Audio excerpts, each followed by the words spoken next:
Hello friends, welcome to Hanuman army TNPSC. நம்ம இன்றைக்கி இந்த வீடியோவில் 8th ஹிஸ்ட்ரியில் 4th லெசன் மக்களின் புரட்சி பார்க்க போகிறோம். இது தமிழ் கல்ச்சர் யூனிட்டில் கவர் ஆகும்.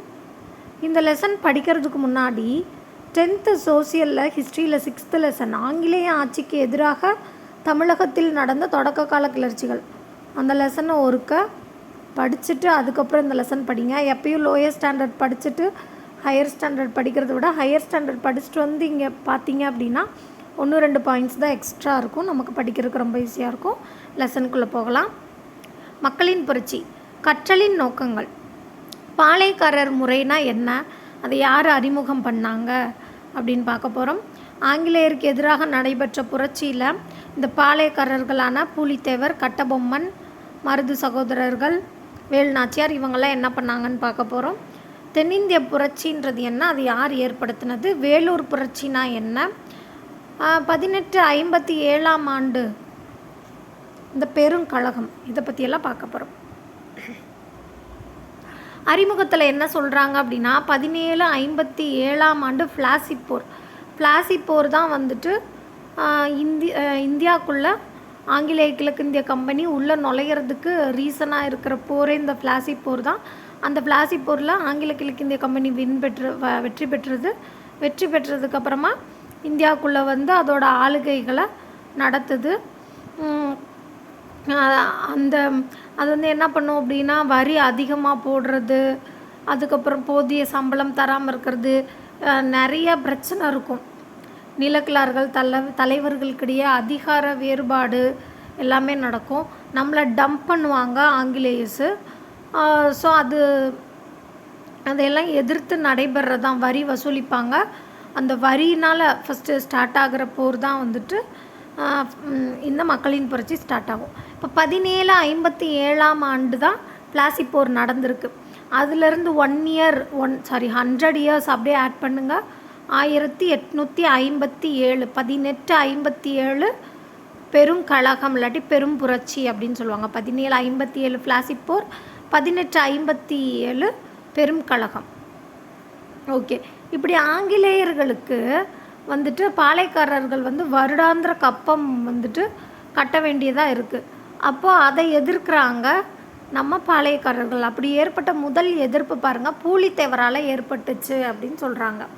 அதுக்கப்புறம் வீரபாண்டிய கட்டபொம்மன், ஊமத்துறை, மருது சகோதரர்கள், தீரன் சின்னமலை இவங்க எல்லாருமே வந்துட்டு எதிர்த்துருக்காங்க. பாளையக்காரர்களின் தோற்றம்.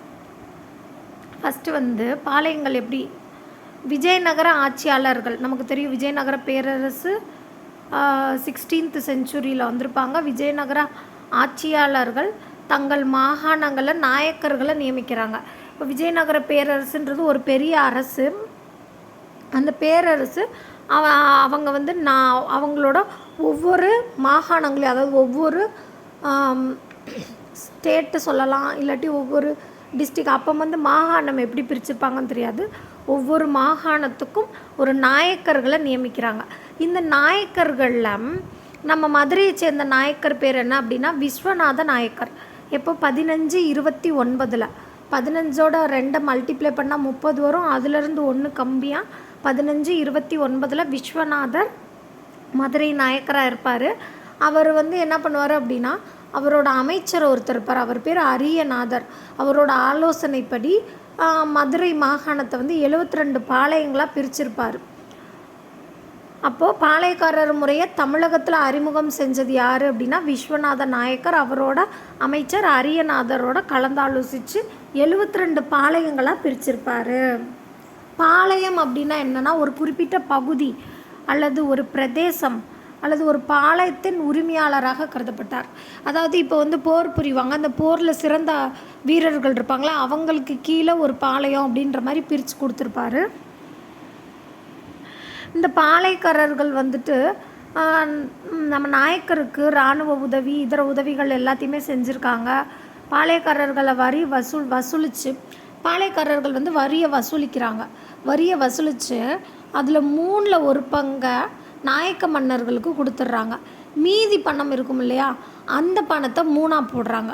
3ஆக போட்டு அதில் 3ல் 1 பங்கை இராணுவ செலவுக்கு கொடுத்துட்டு மீதியை வச்சுக்கிறாங்க. இப்போ எக்ஸாம்பிளுக்கு ஒரு 90 ருபீஸ் வச்சுக்கலாம். 90 ரூபா வந்து வரி வசூலிக்கிறாங்க. அதை 3ஆக போட்டோம் அப்படின்னா 30 ரூபா. அப்போ அந்த 30 ரூபாயை நாயக்கருக்கு கொடுத்துருவாங்க. மீதி எவ்வளோ இருக்கும்? 60 ரூபா இருக்கும். இப்போ அந்த 60 ரூபாயை 3ஆக போட்டால் 20 பிரிக்கலாமா? அப்போ அதில் ஒரு 20 எடுத்து இராணுவத்துக்கு யூஸ் பண்ணுவாங்க. மீதி 40 ரூபாயை இந்த பாளையக்காரர்கள் வச்சுருப்பாங்க. இப்படி தான் வந்து அவங்க வந்து வரி பங்கீடு செஞ்சுருக்காங்க. இந்த ஊரெல்லாம் பார்த்துக்கங்க. இந்த லெசனுக்குள்ளே வர்ற ஊர், அந்த லெசனை படிச்சுட்டு வந்து இது எந்தெந்த ஊர் எங்கெங்கே இருக்குது அப்படின்னு பார்த்தீங்கன்னா உங்களுக்கு கொஞ்சம் ஹெல்ப்ஃபுல்லாக இருக்கும். தென்னிந்தியாவில் தொடக்க கால கிளர்ச்சிகள் பார்த்தோம் அப்படின்னா 17 மற்றும் 18ஆம் நூற்றாண்டில் தமிழ்நாட்டு அரசியலில் பாளையக்காரர்கள் முக்கிய பங்கு வகிக்கிறாங்க அப்படின்னு சொல்கிறாங்க. பாளையக்காரர்களில் 2 பாளையக்காரர்கள் ரொம்ப முக்கியம். அதாவது கிழக்கு பாளையக்காரர்கள், மேற்கு பாளையக்காரர்கள் அப்படின்னு சொல்லலாம். இந்த கிழக்கு பாளையங்கள் எல்லாமே வந்துட்டு நம்ம கட்டபொம்மன் கட்டுப்பாட்டின் கீழே இருக்கும். அதே இந்த மேற்கு பாளையம் எல்லாமே வந்துட்டு பூலித்தேவரோட கட்டுப்பாட்டில் இருக்கும். இந்த மேற்கு பாளையக்காரர்களை மறவர்கள் அப்படின்னும் சொல்கிறாங்க. இப்போ கிழக்கு பாளையத்துக்கு 10th புக்கில் வந்துட்டு இந்த டேட்டா இருக்கும். கிழக்கு பாளையம் என்னென்னா, மேற்கு பாளையம் என்னென்ன அப்படின்னு சொல்லிட்டு. எட்டயபுரம் கிழக்கு பாளையம் பாருங்கள், நான் சொல்கிறேன். எட்டயபுரம், நாகலாபுரம், பாஞ்சாலங்குறிச்சி, சாத்தூர், இதெல்லாமே கிழக்கு பாளையங்கள். அதே மேற்கு பாளையங்கள்னால் பாருங்கள், ஊத்துமலை, சேத்தூர், சிங்கம்பட்டி, தலைவன்கோட்டை, நடுவக்குறிச்சி, இதெல்லாமே வந்துட்டு மேற்கு பாளையங்களாக இருக்கும். அதான் நான் சொல்கிறேன், 10th புக் ஒருக்க படிச்சுட்டு வந்து இங்கே படிச்சிங்க அப்படின்னா அந்த 10th புக்கில் இருக்க டேட்டாவே தான் இந்த 8th புக்லேயும் ரிப்பீட் ஆக போகுது. ஏதாவது 1-2 டேட்டாஸ் எக்ஸ்ட்ரா இருக்கும், அதை மட்டும் நம்ம எக்ஸ்ட்ரா எடுத்து எழுதி வச்சுக்கலாம்.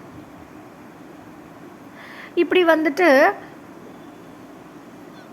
இந்த 2 பாளையக்காரங்களும் என்ன பண்ணுவாங்க அப்படின்னா ஆங்கிலேயருக்கு கப்பம் கட்டாமல் கிளர்ச்சியில் ஈடுபட்டுருப்பாங்க.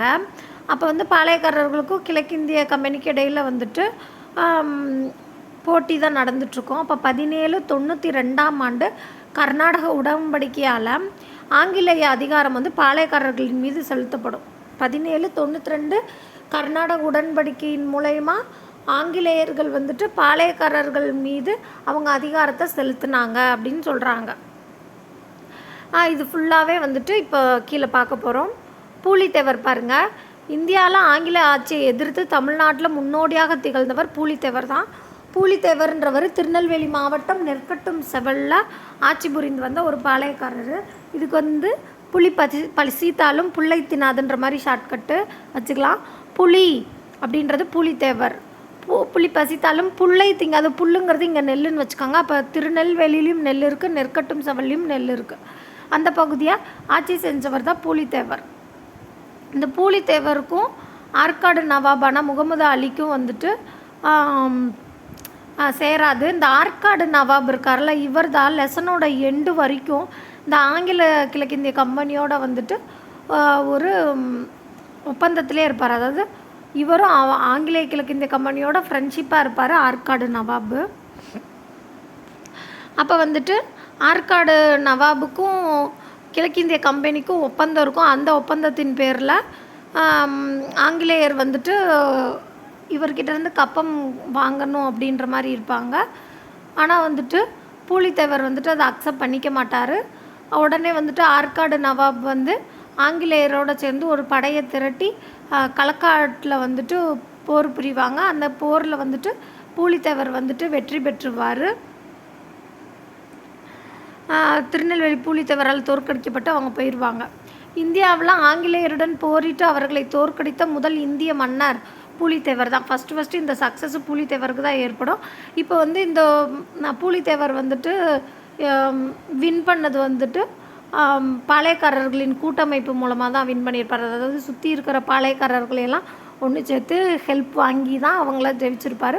ஸோ இதை பார்த்து கவர்மெண்ட் ஆங்கில அரசு வந்து என்ன பண்ண அப்படின்னா நேரடியாக தலையிட்டு 1759 யூசுப் கான், இவரோட இன்னொரு பேர் கான் சாஹிப், இவரை மதன் மாற்றத்திற்கு முன்பு மருதநாயகம் அப்படின்னு அழைப்பாங்க. அவர் தலைமையிலான ஒரு ஆற்காடு நவாபோட படைகளை நெற்கட்டும் செவலை நோக்கி தாக்குறாங்க. அந்த நல்லூரில் பூலித்தேவரை இவங்களும் ஒருக்க தோற்கடிச்சிருக்காங்க. எப்போ அந்த நல்லூரில் 1759. அதுக்கடுத்து 1761 ஆர்காவற்று நவாபோட படைகள் என்ன பண்ணோம் அப்படின்னா நெற்கட்டும் சேவலை கைப்பற்றிட்டாங்க. அதுக்கப்புறமா பூலித்தேவர் வந்து தலைமறைவான வாழ்க்கை வாழ்ந்துட்டுருப்பார். 1764 பார்த்திங்க அப்படின்னா நெற்கட்டும் நம்ம அந்த யூசுப் கான் இருக்கார், அவரை வந்து துரோக குற்றம்னு அப்படின்னு சொல்லி பழி சுமத்தி யூசுப் கானை கொன்றுவாங்க. அதனால் யூசுப் கான் தான் இறந்துட்டார்ல அப்படின்னு சொல்லிட்டு 1764 மீண்டும் வந்துட்டு நம்மளோட பூலித்தேவர் நெற்கட்டும் சேவலை கைப்பற்றுவார். ஆனால் 1767 கேப்டன் கேம்பேல் அப்படின்னு ஒருத்தர் வந்து திருப்பி நெற்கட்டும் சேவலை கைப்பற்றிடுவார். பூலித்தேவர் வந்து தப்பித்து தலைமறைவாக இருப்பார், அப்படியே இறந்தும் போயிடுவார் அப்படின்னு சொல்கிறாங்க. அடுத்து பாருங்கள், வீரபாண்டிய கட்டபொம்மன். இந்த பாண்டியர்களின் கீழ் அந்த பேர்லேயே இருக்குது பாருங்கள், பாண்டிய அப்படின்னாலே என்ன அர்த்தம்? பாண்டியர்களின் கீழ் நிலமானிய அடிப்படையில் பாஞ்சாலங்குறிச்சியை தலைநகராக கொண்ட ஜெகவீரபாண்டிய கட்டபொம்மன் அப்படின்றவர் வீரபாண்டியபுரத்தை ஆட்சி செஞ்சு வந்தார். அதாவது வீரபாண்டிய கட்டபொம்மனோட பூர்வீகம் எங்கே அப்படின்னு பார்த்திங்கன்னா ஆந்திராவில். இது ஓல்டு வெர்ஷனில் வந்து கொடுத்துருப்பாங்க. வீரபாண்டிய கட்டபொம்மன் வந்துட்டு அவரோட முன்னோர்கள் வந்து ஆந்திராவை சேர்ந்தவங்க. அவங்க 11ஆவது நூற்றாண்டில் தான் தமிழ்நாட்டுக்கு இடம்பெயர்ந்திருப்பாங்க. அதுக்கப்புறமா பாண்டியர்களுக்கு கீழே நிலமானிய அடிப்படையில் பாஞ்சாலங்குறிச்சியை தலைநகராக கொண்ட ஜெகவீரபாண்டிய கட்டபொம்மன் வந்துட்டு வீரபாண்டியபுரத்தை ஆட்சி செஞ்சுட்டு வருவார். அவங்க அப்பா இறந்ததுக்கப்புறமா ஒரு 30 வயதில் கட்டபொம்மன் வந்துட்டு பாளையக்காரர் ஆவார். அவர் கட்டபொம்மனோட மனைவி பேர் வந்துட்டு ஜக்கம்மாள். அவருக்கு 2 சகோதரர்கள் இருக்காங்க. ஒருத்தர் பேர் ஊமத்துரை, ஒருத்தர் பேர் சவத்தையா. ஆற்காடு நவாபு.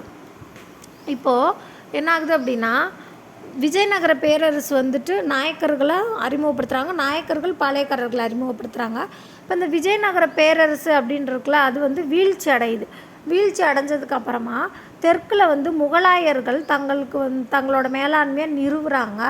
அப்படி வந்துட்டு நிறுவிட்டு போகும்போது முகலாயர்கள் அவங்களுக்கு கீழே நவாப் அப்படின்றவங்கள நியமிக்கிறாங்க.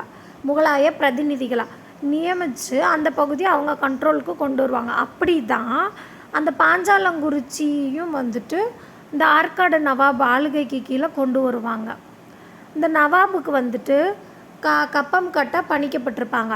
ஆனால் இந்த 1792 கர்நாடக உடன்படிக்கையின்படி நவாபுக்கு வந்துட்டு திப்பு சுல்தானை தோற்கடிக்கிறதுல வந்துட்டு ஹெல்ப்பு நம்ம ஆங்கில கம்பெனி பண்ணியிருக்கோம்.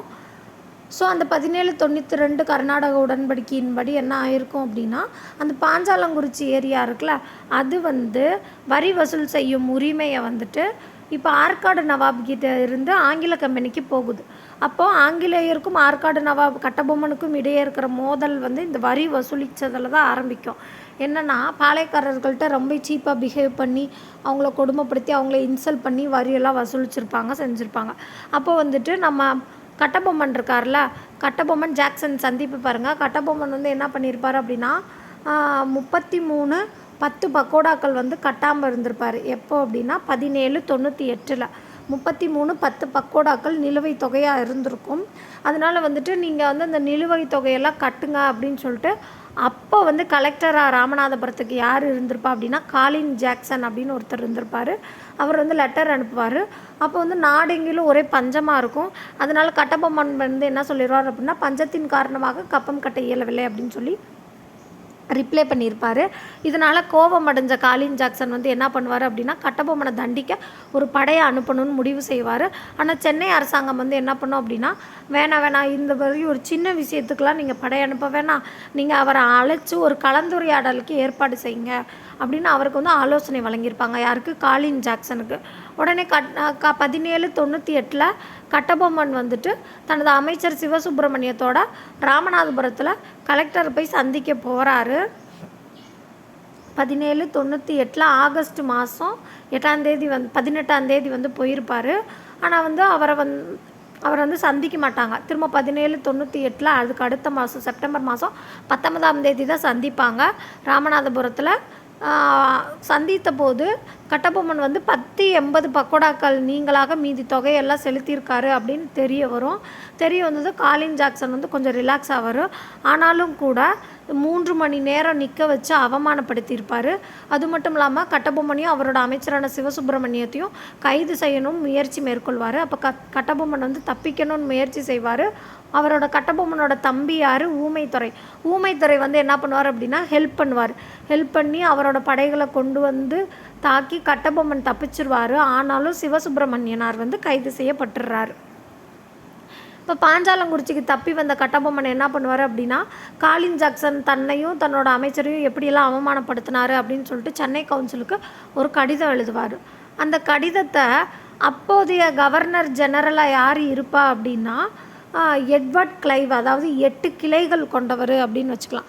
அவர் வந்து என்ன பண்ணுவார் அப்படின்னா ஒரு கவுன்சில் ரெடி பண்ணி அந்த கவுன்சிலுக்கு கீழே சென்னை கவுன்சிலில் கட்டபொம்மனை ஒரு குழுவோட முன்னிலையில் ஒரு 3 பேர் கொண்ட ஒரு குழு இருப்பாங்க.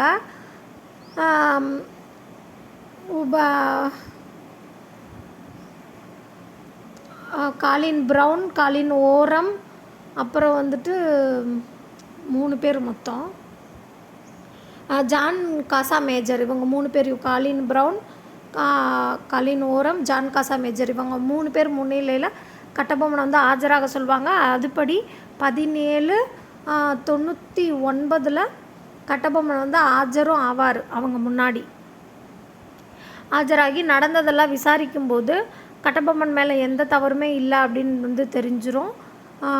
தெரிஞ்சதுக்கப்புறமா சிவசுப்பிரமணியனை விடுதலை செஞ்சுருவாங்க. காலின் ஜாக்சனை வந்துட்டு நிரந்தர பணி நீக்கம் செஞ்சுருவாங்க. அதாவது அவர் வேலையை விட்டு தூக்கிட்டு அந்த இடத்துக்கு புதிய கலெக்டராக எஸ்ஆர் லூசிங்டன் அப்படின்றவரை நியமனம் செஞ்சுருவாங்க.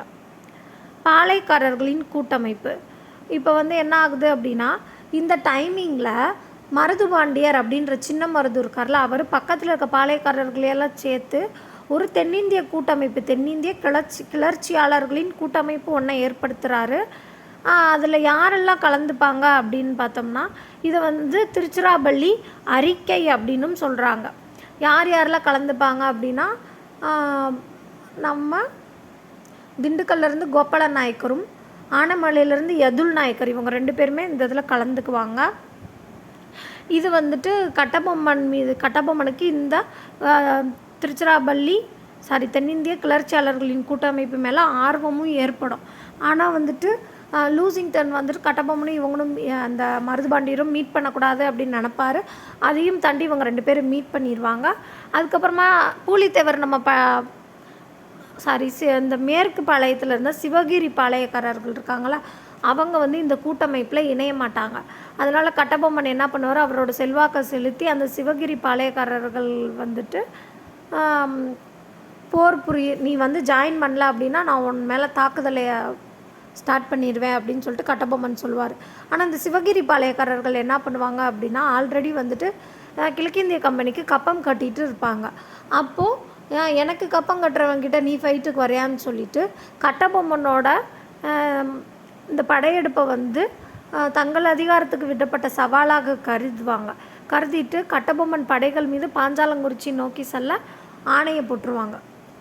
படைகள், அதாவது கட்டபொம்மனை எதிர்த்து ஆங்கில படைகளை வந்துட்டு பாஞ்சாலங்குறிச்சிக்கு அனுப்பி வைப்பாங்க.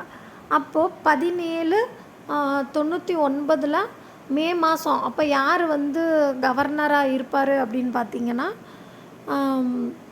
நமக்கு வந்துட்டு வெல்லஸ்லி பிரபு வந்து இருப்பார். அவர் என்ன பண்ணுவார்னா, சுற்றி எந்தெந்த ஏரியாவில் வந்துட்டு, அதாவது திருச்சி, தஞ்சாவூர், மதுரை, இந்த 3 சரௌண்டிங்ஸில் வந்து இருப்பாங்க. அவங்களெல்லாம் வந்துட்டு ஒன்று சேர்ந்து எல்லாரையுமே பாஞ்சாலங்குறிச்சி கோட்டையை நோக்கி போக சொல்லுவாங்க. இந்த படைக்கு தலைமை ஏற்றவர் பேனர்மேன்.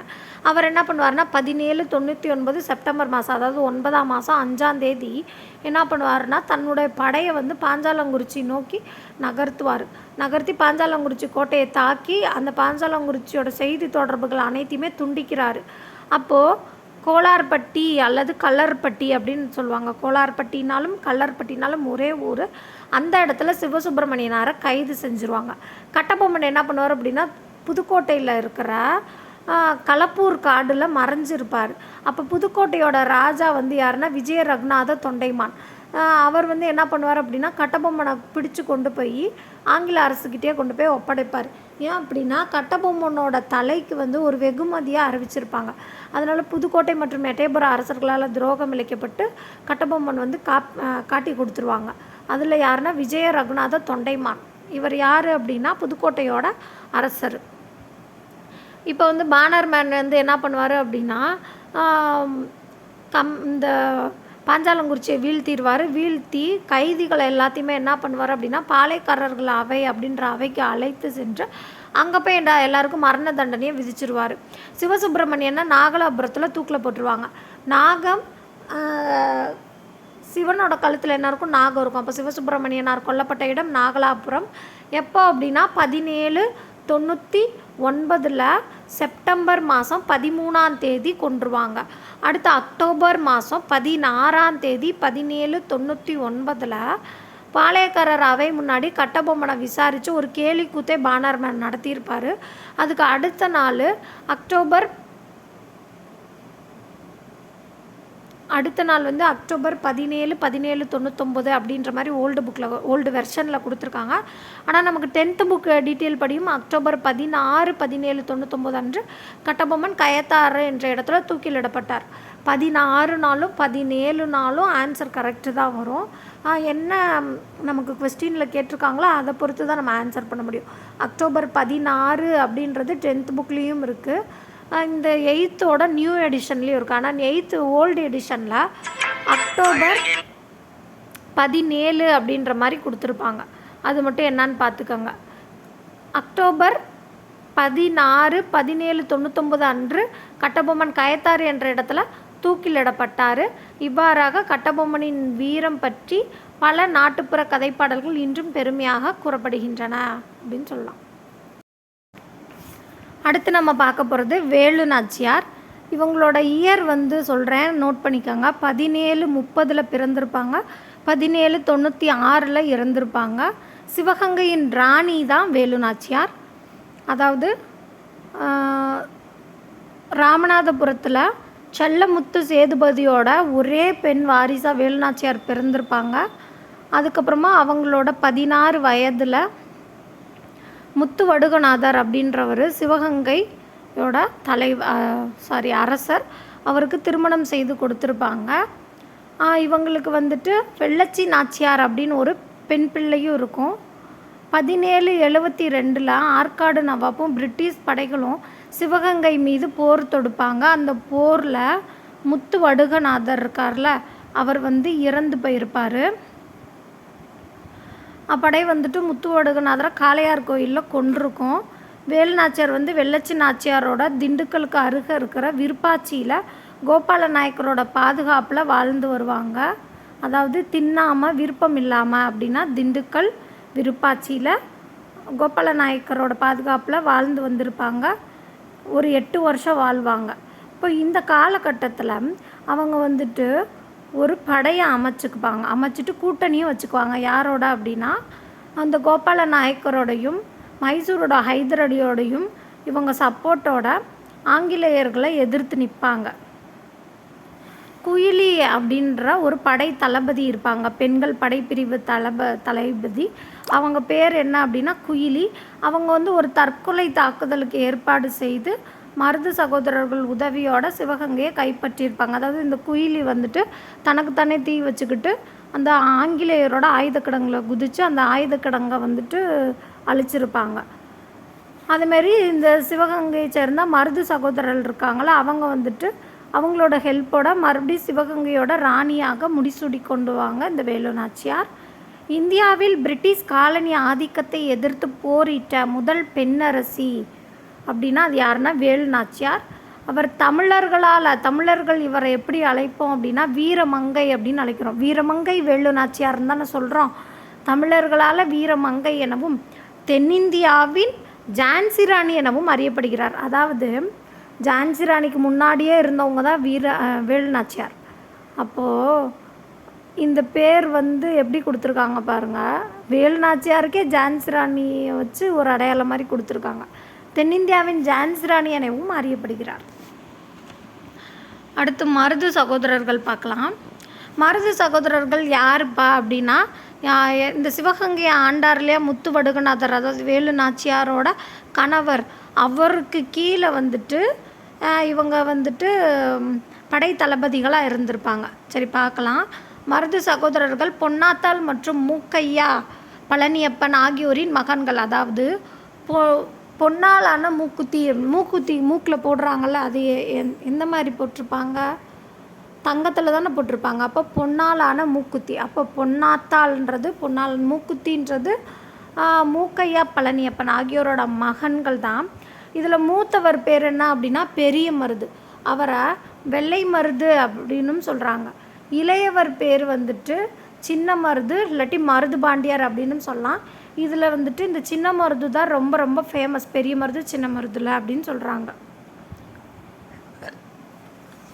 சின்ன மருது சிவகங்கை மன்னர் முத்துவடுகநாத பெரிய உடைய தேவரிடம் பணிபுரிஞ்சவர். 1772 ஆற்காடு நவாபின் படைகள் சிவகங்கையை முற்றுகையிட்டாங்க. முத்துவடுகநாதனை கொன்னுட்டாங்க. இப்போ தான் பார்த்தோம். அதுக்கப்புறமா வேலு நாச்சியாருக்கு வந்துட்டு அரியணையை பிடிச்சி கொடுப்பாங்க. வேலு நாச்சியார் 1796 இறந்துடுறாங்க இல்லையா. அதுக்கப்புறமா மீண்டும் வந்துட்டு சிவகங்கையை கைப்பற்றி பெரிய மருது வந்து அரசராக பொறுப்பேற்றார் அப்படின்னு சொல்கிறாங்க. சின்ன மருது அவரது ஆலோசகராக செயல்பட்டிருக்காரு அப்படின்னு சொல்கிறாங்க. ஆங்கிலேயருக்கு எதிரான தீவிர நடவடிக்கைகளின் காரணமாக சிவகங்கை சிங்கம் என அழைக்கப்பட்டார். யார்? பெரிய மருது சிவகங்கை சிங்கம் என அழைக்கப்பட்டார். 18ஆம் நூற்றாண்டின் பிற்பகுதியில் தான் இந்த மருது சகோதரர்கள் ஆங்கிலேயருக்கு எதிரான கிளர்ச்சியில் ஈடுபடுறாங்க. மோதலுக்கான காரணங்கள் பாருங்கள். கட்டபொம்மன் இறந்துட்டார். அவரோட சகோதரர்கள் ஊமத்துரையும் செவத்தையாவும் என்ன பண்ணுவாங்க அப்படின்னா சிவகங்கைக்கு தப்பிச்சு வருவாங்க. அந்த ஸ்டோரி தான் இப்போ கீழே பார்க்க போகிறோம். இது ஒரு ஷார்ட் ஃபார்மாக பாருங்கள். அவங்களுக்கு அடைக்கலம் கொடுப்பாங்க நம்ம மருது சகோதரர்கள். அதனால கம்பெனிக்கும் மருது சகோதரர்களுக்கும் இடையில் ஒரு போர் வந்து மூண்டது அப்படின்னு சொல்கிறாங்க. இப்போ தென்னிந்திய கிளர்ச்சி பாருங்கள். பிப்ரவரி 2வது மாதம் 1801 கட்டபொம்மனின் சகோதரர்கள் 2 பேர் யார்? ஊமத்துரை, செவத்தையா 2 பேருமே என்ன பண்ணுவாங்க? பாளையங்கோட்டை ஜெயிலிருந்து தப்பிச்சு எங்கே போயிருப்பாங்க அப்படின்னா கமுதியில் போய் தலைமறைவாக இருப்பாங்க.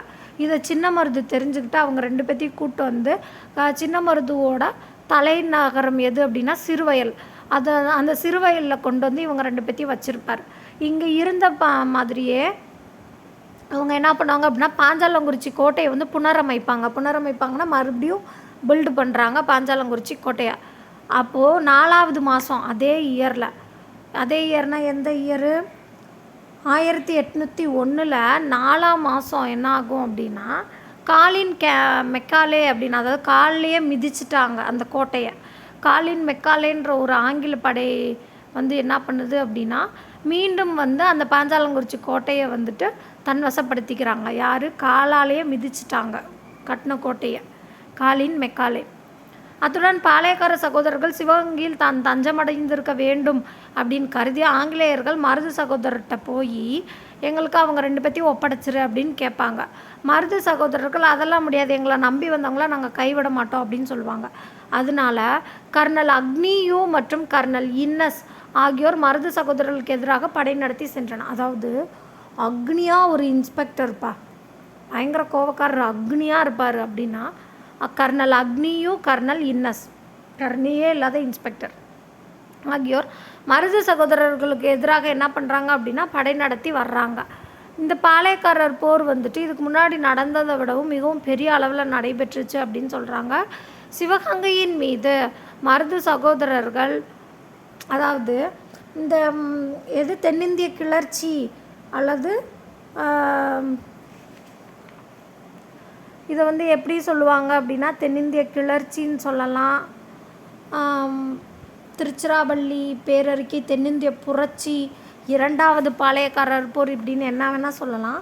இதில் யாரெல்லாம் கலந்துப்பாங்க அப்படின்னா சிவகங்கையிலேருந்து மருது சகோதரர்கள் கலந்துக்குவாங்க, திண்டுக்கல்லேருந்து கோபால நாயக்கர் கலந்துக்குவாங்க. இப்போ அதர் ஸ்டேட்லேருந்து மலபார்லேருந்து கேரள வர்மாவும், மைசூர்லேருந்து கிருஷ்ணப்ப நாயக்கர் மற்றும் தூண்டாஜி உள்ளிட்டோர் வந்துட்டு அடங்கிய கூட்டமைப்பு போர் வந்து தொடங்கிடும்.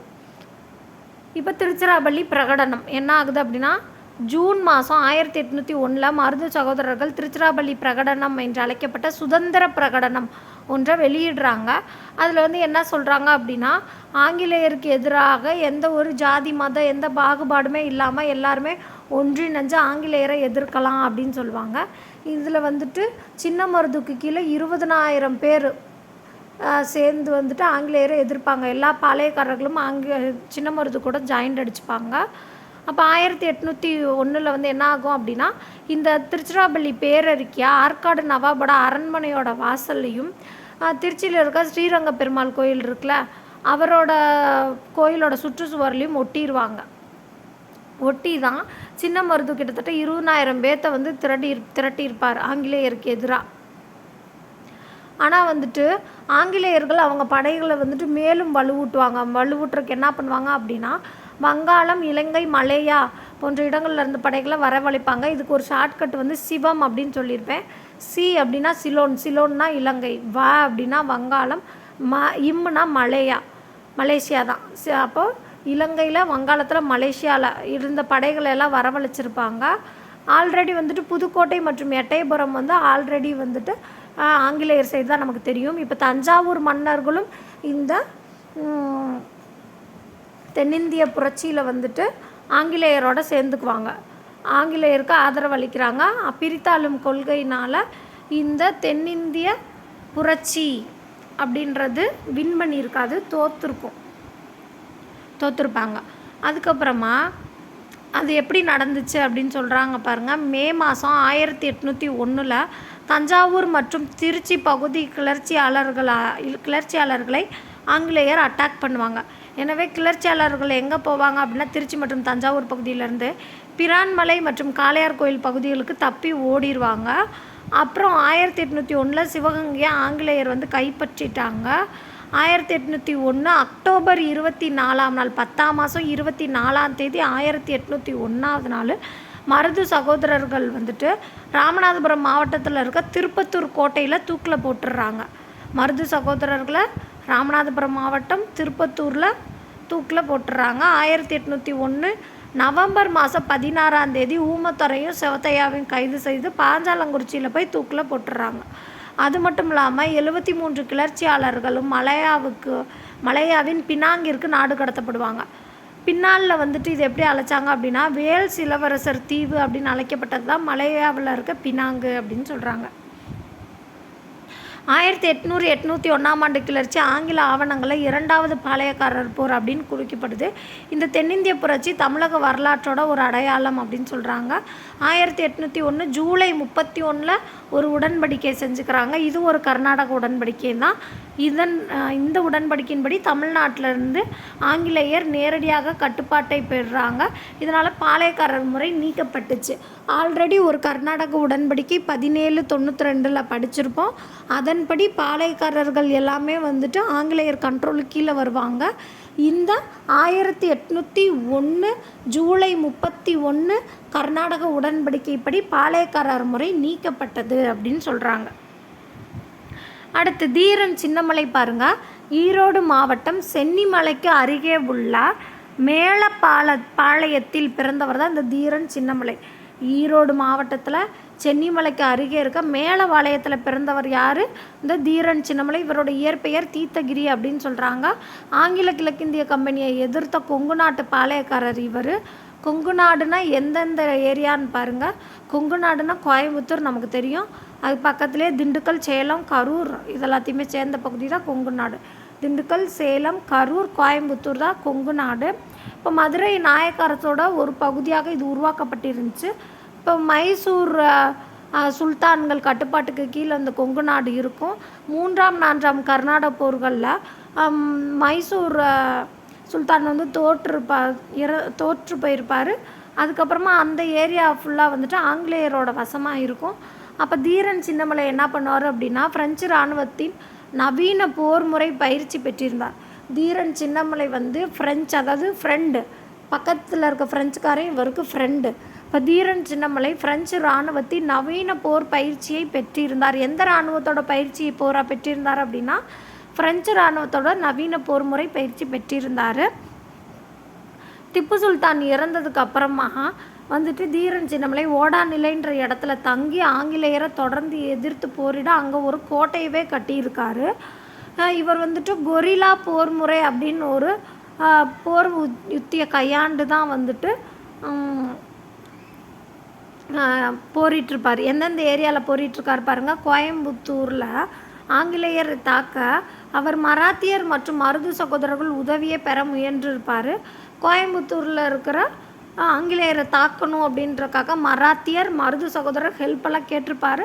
ஆனால் ஆங்கில படை வந்துட்டு எந்த ஹெல்ப்புமே கிடைக்காம இவரை வந்து தடுத்திருப்பாங்க. அதனால இவர் மட்டுமே கோயம்புத்தூரில் போர் புரிஞ்சிருப்பார், தோற்று போயிருப்பார். ஆங்கில படைகள்லேருந்து தப்பித்து என்ன பண்ணுவார் அப்படின்னா தீரன் சின்னமலை காவேரி ஓடாநிலை மற்றும் அரச்சனூர், அதாவது காவேரி ஓடாமல் ஒரு இடத்துல இருந்துச்சு அப்படின்னா மண்ணெல்லாம் அரிச்சிட்டு போகுமா, அரிச்சிட்டு போகாது.